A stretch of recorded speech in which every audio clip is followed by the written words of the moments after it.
The sky was a pale gray that morning. The wind whispered through the alleyways of the old town, carrying the scent of dust and freshly baked bread from the corner bakery. Among the crowd of hurried footsteps and murmuring voices, a young girl named Alina walked quietly, her school bag worn, her shoes patched and tired. Her uniform was clean but faded, and the lunchbox in her hands, though small, was something she held with pride. It wasn't much, just a piece of bread, a boiled egg, and a few slices of apple, but to her, it was enough. Alina came from a humble home. Her father had passed away when she was 8, leaving her mother to care for her and her younger brother. Life had never been kind, yet her mother had taught her something that no hardship could take away: kindness. Even if we have little, her mother often said, we still have enough to share. Those words echoed in Alina's heart every day as she walked to school. That day, as she sat under the old tree behind her schoolyard, she saw a man sitting on a nearby bench. He was dressed in a plain coat, with dusty shoes and tired eyes that seemed to have seen too much of the world. He looked out of place among the laughter of children, as if he carried an invisible weight no one could see. Alina noticed how he kept glancing at the bakery across the street, where the smell of bread drifted in waves, but he never moved toward it. Something inside her stirred, a quiet tug of compassion. She hesitated for a moment, then slowly walked up to him. "Sir," she said softly, holding out her lunchbox, "would you like to share my lunch?" The man looked up in surprise. For a moment, he didn't know what to say. His eyes filled with something between disbelief and gratitude. "You're offering me your lunch?" he asked, his voice cracked and tired.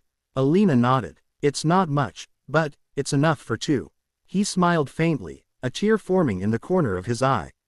"You remind me of someone I used to know," he murmured. He accepted her offer, and together they sat in silence, sharing the small meal, half a piece of bread, half an apple, and laughter that felt strangely comforting. That moment, simple as it was, became something sacred. Days passed. The stranger never appeared again. Life returned to its quiet rhythm: school, chores, laughter with her little brother, and the same tiny lunchbox every morning. Alina often wondered who that man was and why his eyes seemed filled with sorrow. She didn't know that her small act of kindness had already begun to ripple into something far greater than she could imagine. Years later, time carried Alina far from that little schoolyard. Her mother grew ill, and their struggles deepened. Money became scarce, and the fear of losing their home became a shadow that followed them every day. Alina worked part-time after school, cleaning houses, helping at the bakery, anything to earn enough for medicine and food. Yet, even as exhaustion wrapped around her, she never stopped smiling. "Kindness will come back to you one day," her mother would whisper. "Just keep giving what you can." But that promise seemed to fade one stormy evening when Alina returned home to find her mother unconscious. The hospital lights were harsh and cold, and the doctor's words felt like daggers. Her mother's condition had worsened. The bills were more than Alina could ever pay.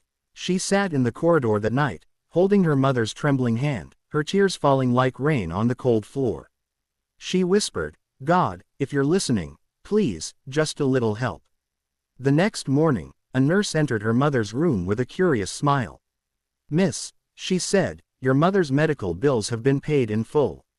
Alina blinked, confused. "Paid? By who?" The nurse shook her head. "Anonymous donor. He said to tell you, thank you for sharing your lunch." Alina froze. The world seemed to still around her. Her mind flew back to that day under the tree, the dusty shoes, the tired eyes, the simple act of kindness. The stranger. The man she had fed years ago. He had found her. When her mother recovered, Alina tried to find the man. She visited the park, the bakery, even asked around the town, but no one seemed to know him. It was as if he had vanished, leaving only his kindness behind. She never even knew his name. Time moved on, and Alina grew into a young woman. She finished her studies with the help of scholarships she could hardly believe she had received. When the final letter arrived, offering her a place in a prestigious university, she cried, not because of pride, but because she felt the unseen hand of that stranger guiding her still. Years passed again, and Alina found herself standing in front of a tall glass building, her heart pounding with disbelief.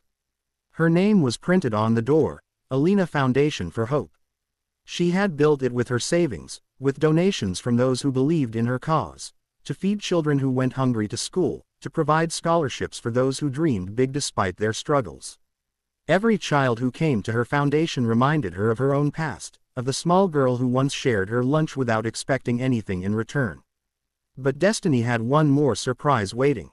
One morning, as she prepared to speak at a charity event, her secretary entered, holding a letter. "This came for you," she said, placing the envelope gently on her desk.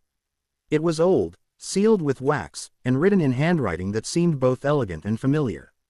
Alina opened it carefully. Inside was a note that read, "Dear Alina, years ago, you gave a hungry old man half of your lunch and all of your kindness.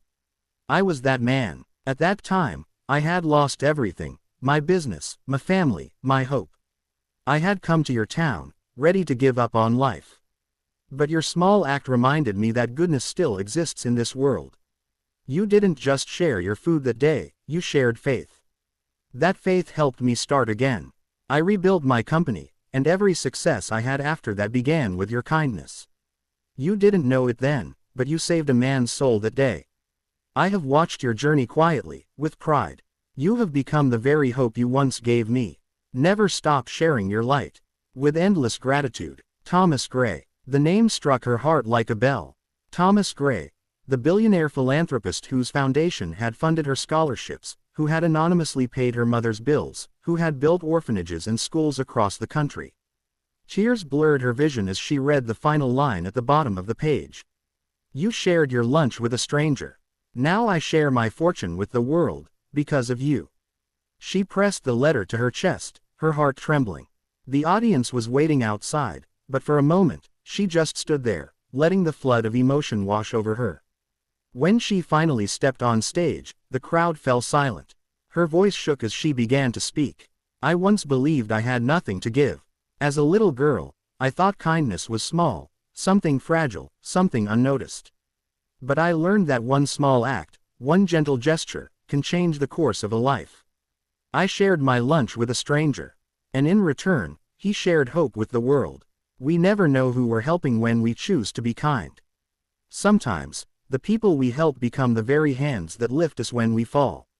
Sometimes, the smallest act of love creates ripples that reach far beyond what we can see. So today, I stand before you not as someone who gave, but as someone who received. My life was changed by a stranger's gratitude. My journey began with one shared meal, one moment of compassion. And it taught me that love never disappears, it circles back, stronger than before." The audience rose in silent applause. Tears shimmered in their eyes, because her story wasn't just hers, it was everyone's. It was a reminder that humanity still lived in small moments, in the quiet choices we make when no one is watching. After the event, as the lights dimmed and the hall emptied, Alina walked out into the evening air. The city lights glowed like scattered stars. She looked up and whispered, "Thank you, Mr. Gray, wherever you are," and in that whisper, there was peace. She turned toward the orphanage nearby, children laughing, holding sandwiches, their joy echoing through the night. She smiled, realizing that the circle of kindness was still spinning, still growing. Her foundation would continue feeding those who were hungry, helping those who dreamed, healing those who lost faith. And maybe, someday, one of those children would share a lunch with a stranger, and begin another story of change. Because that is how miracles are born. Not in grand gestures or wealth, but in small, sincere acts of love. Alina walked back inside, passing the photograph that hung on the wall, a picture of her as a young girl, holding a lunchbox, and beside it, a quote engraved in gold letters. "One small kindness can change a lifetime." She smiled, touched the frame, and whispered, "Mama was right."